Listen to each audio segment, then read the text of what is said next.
আসসালামু আলাইকুম।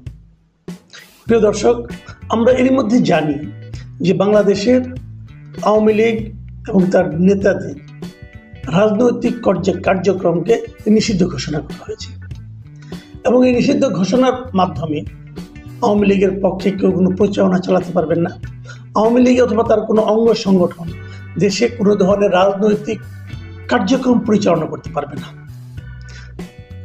একদম পরিষ্কারভাবে এটা বলে দেওয়া হয়েছে এবং স্বরাষ্ট্র মন্ত্রণালয় একটা প্রজ্ঞাপন জারি করেছে এবং সেই প্রজ্ঞাপনের ব্যাখ্যাও দিয়েছে প্রধান উপদেষ্টার প্রেস রিলিজ। ব্যাখ্যা করে বলে দিয়েছে কি কি করা যাবে, কি করা যাবে না। যদিও সে সমস্ত ব্যাখ্যা নিয়ে নানা ধরনের বিতর্ক রয়েছে, সন্দেহ রয়েছে, অস্পষ্টতা রয়েছে, কিন্তু সরকারের অবস্থানটা বোঝা গেছে। এখন এই যে এত বড় একটা সিদ্ধান্ত নেওয়া হলো, এর প্রেক্ষিতে সারা দুনিয়ার প্রতিক্রিয়া কি, বিভিন্ন দেশ এই ঘটনাটাকে কিভাবে দেখছে। আমরা এই যাবৎকালে বেশ কয়েকটা দেশের প্রতিক্রিয়া জেনেছি, কয়েকজন নিরপেক্ষ হিসাবে পরিচিত ব্যক্তিরও প্রতিক্রিয়া আমরা জেনেছি। যেমন আমরা শুরুতেই জেনেছি দুদিন আগে যে যুক্তরাষ্ট্রের প্রতিক্রিয়া কি। যুক্তরাষ্ট্র কিন্তু খুবই ধরি মাছ নাছুই টাইপের একটা প্রতিক্রিয়া ব্যক্ত করেছে, যেটা নাকি আওয়ামী লীগের যখন সরকার ছিল সে আমলে তাদের প্রতিক্রিয়া ছিল অনেকটা স্পষ্ট, কিন্তু এবার যেন একটু ধোঁয়াশা যুক্ত প্রতিক্রিয়া তারা দিয়েছে। আমি একটু প্রতিক্রিয়াটা আপনাদেরকে পড়ে শোনাই তারা কি বলেছে। আমি 3টা সেন্টেন্স আপনাদের পড়ে শোনাচ্ছি। প্রথমত তারা বলেছে, আমরা বাংলাদেশে কোনো একটি নির্দিষ্ট রাজনৈতিক দলকে সমর্থন করি না। এই কথাটা তারা আগেও বলতো। তারপর তারা বলছে একটা যে আমরা একটি অবাধ গণতান্ত্রিক প্রক্রিয়ার পাশাপাশি সব ব্যক্তির জন্য সুষ্ঠু ও স্বচ্ছ আইনি প্রক্রিয়ার সমর্থন করি। এটাও কিছু বোঝা যায় না, কিন্তু তৃতীয় যে বক্তব্যটা, বাক্যটা, সেটা আপনার মন দিয়ে শুনুন। সেখানে বলা হয়েছে, আমরা বাংলাদেশ সহ সব দেশের প্রতি আহ্বান জানাই যেন তারা মত প্রকাশের স্বাধীনতা, শান্তিপূর্ণ সমাবেশ এবং সংগঠনের অধিকারকে সম্মান জানায়। এই জায়গায় এসে কিন্তু একটু বোঝা যাচ্ছে যে শান্তিপূর্ণ সমাবেশ, মত প্রকাশের স্বাধীনতা এবং সংগঠনের অধিকারকে সম্মান জানায়, যেন সব রাষ্ট্র যেন জানায়, এই আহ্বান তারা জানাচ্ছে। তো এই 3টা কাজের কোনোটাই কিন্তু যখন আপনি আওয়ামী লীগকে নিষিদ্ধ করেছেন, তার আওয়ামী লীগের রাজনৈতিক কর্মকাণ্ড যখন নিষিদ্ধ ঘোষণা করেছেন, তখন কিন্তু এই 3টার একটাও থাকে না। আওয়ামী লীগের লোকজন কি তাদের মত প্রকাশ করতে পারবে স্বাধীনভাবে? পারবে না। আওয়ামী লীগের লোকজন কি শান্তিপূর্ণ সমাবেশ করতে পারবে? তাও পারবে না। আওয়ামী লীগের লোকজনকে কি সংগঠনের অধিকারকে তারা বাস্তবায়ন করতে পারবে? সেটাও পারবে না। তার মানে এখানে এসে কিন্তু আমরা দেখলাম যে সরকারের যে কর্মকাণ্ড, তার জন্য একটু সমালোচনায় যেন যুক্তরাষ্ট্রের বক্তব্যে ফুটে উঠল।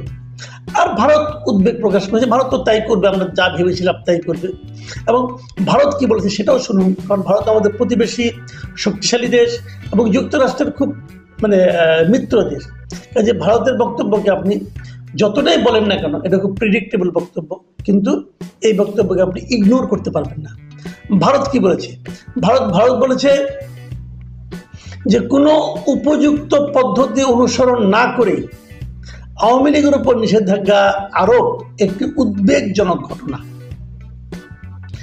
এবং সেখানে ভারতের যিনি পররাষ্ট্র মন্ত্রণালয়ের যিনি মুখপাত্র রণধীর জয়সওয়াল, তিনি আরো বলেছেন যে বাংলাদেশে গণতান্ত্রিক স্বাধীনতা যেভাবে খর্ব করা হচ্ছে এবং রাজনৈতিক পরিসর পলিটিক্যাল স্পেস সংকুচিত হয়ে আসছে, তাতে একটি গণতান্ত্রিক দেশ হিসেবে ভারত স্বভাবতই উদ্বেগ বোধ করছে। তার মানে ভারত বিষয়টাকে খুব একটা বেশ ভালোই সমালোচনা করেছে আওয়ামী লীগকে নিষিদ্ধ করার ঘটনাটা। আমি যেটার উপরে বেশি গুরুত্ব দিব আজকে, সেটা হলো আমাদের আরেকটা প্রতিবেশী দেশ, কাছের দেশ, আমাদের জন্য এই মুহূর্তে একটা গুরুত্বপূর্ণ দেশ। আমাদের অনেক দেশে অনেক নাগরিকই ওই দেশটা দিকে তাকিয়ে থাকে, সেটা হলো পাকিস্তান। পাকিস্তানের ডন পত্রিকা, ডন হলো পাকিস্তানের সবচেয়ে, আমি মনে করি যে প্রভাবশালী ইংরেজি দৈনিক।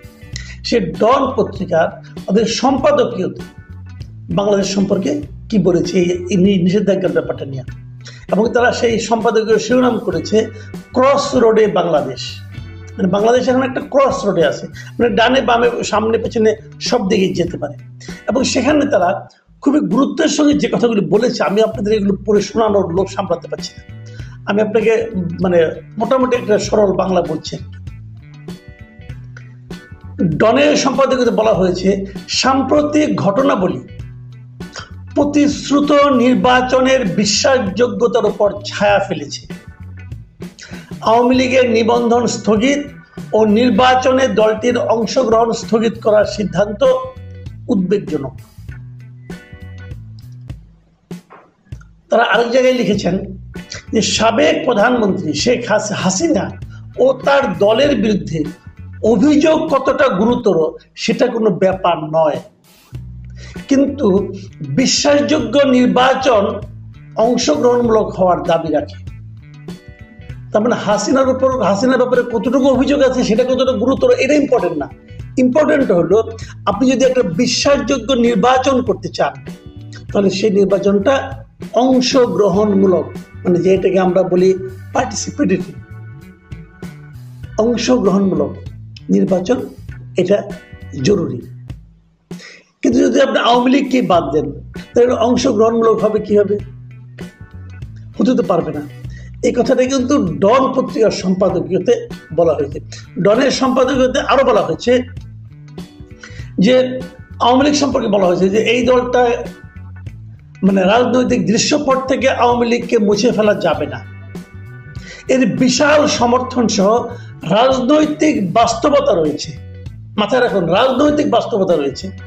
দলটিকে নিষিদ্ধ করায় বাংলাদেশের ভঙ্গুর গণতন্ত্র অস্থিতিশীলতার ঝুঁকিতে থাকে এবং এর ভোটারদের একটি বড় অংশ ভোটাধিকার বঞ্চিত হওয়ার ঝুঁকিতে থাকেন। মানে আমাদের গণতন্ত্রটাকে তারা ভঙ্গুর হিসেবে অভিহিত করেছে এবং বলতে চেয়েছে যে এই ভঙ্গুর গণতন্ত্রে অস্থিতিশীলতার ঝুঁকিতে পড়ে যায় এবং আমাদের ভোটারদের একটা বড় অংশ তারা ভোটাধিকার থেকে বঞ্চিত হতে পারে, এরকম একটা ঝুঁকি তৈরি হয়। এখানে ভারত যে আমাদের বিরোধিতা করছে সেই বিষয়ে তারা ভারতের একটু সমালোচনা করে বলেছে, ওই বাস্তবতাটি বলেছে যে এই নিষেধাজ্ঞার বিরোধিতায় ভারতের হয়তো নিজস্ব স্বার্থ থাকতে পারে, কিন্তু বাস্তবতা হলো একটি বড় রাজনৈতিক শক্তিকে বাদ দিলে কেবল পক্ষপাতের অভিযোগকে উস্কে দেবে, রাজনৈতিক বিভাজন আরো গভীর হবে। এটা এমন একটা সময় হচ্ছে যখন ঐক্য সবচেয়ে বেশি প্রয়োজন। যে কথাটা আমি নিজেও বহুবার বলেছি আপনাদেরকে যে আমাদের দেশে এই মুহূর্তে সবচেয়ে বড় দরকার হলো ঐক্য। বিভক্ত জাতি অগ্রসর হতে পারে না। আপনি যদি জাতিকে সামনের দিকে নিয়ে যেতে চান তাহলে ঐক্যবদ্ধ জাতি দরকার।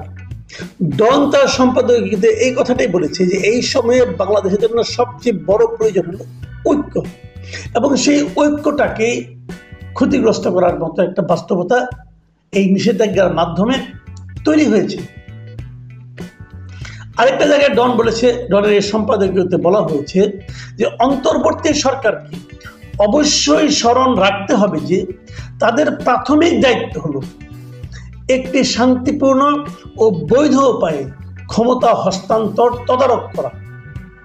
মানে তারা হস্তান্তর করবে না, কিন্তু ক্ষমতাটা শান্তিপূর্ণ উপায়ে হস্তান্তরিত হবে এই বিষয়টাকে তারা তদারক করবে।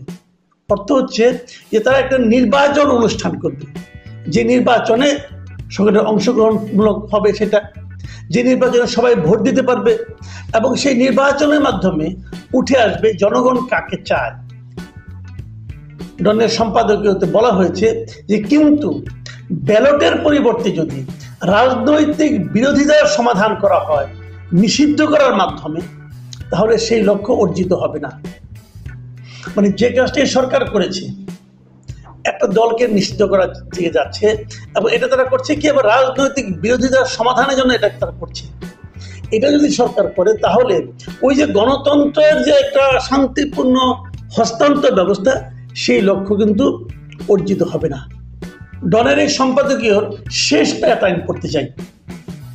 সেখানে তারা লিখেছেন যে আওয়ামী লীগ সহ সব রাজনৈতিক দলকে লেভেল প্লেইং ফিল্ড নিশ্চিত করার মাধ্যমে গণতান্ত্রিক আদর্শে নিজের প্রতিশ্রুতিকে অবশ্যই প্রদর্শন করতে হবে ডক্টর ইউনূসকে।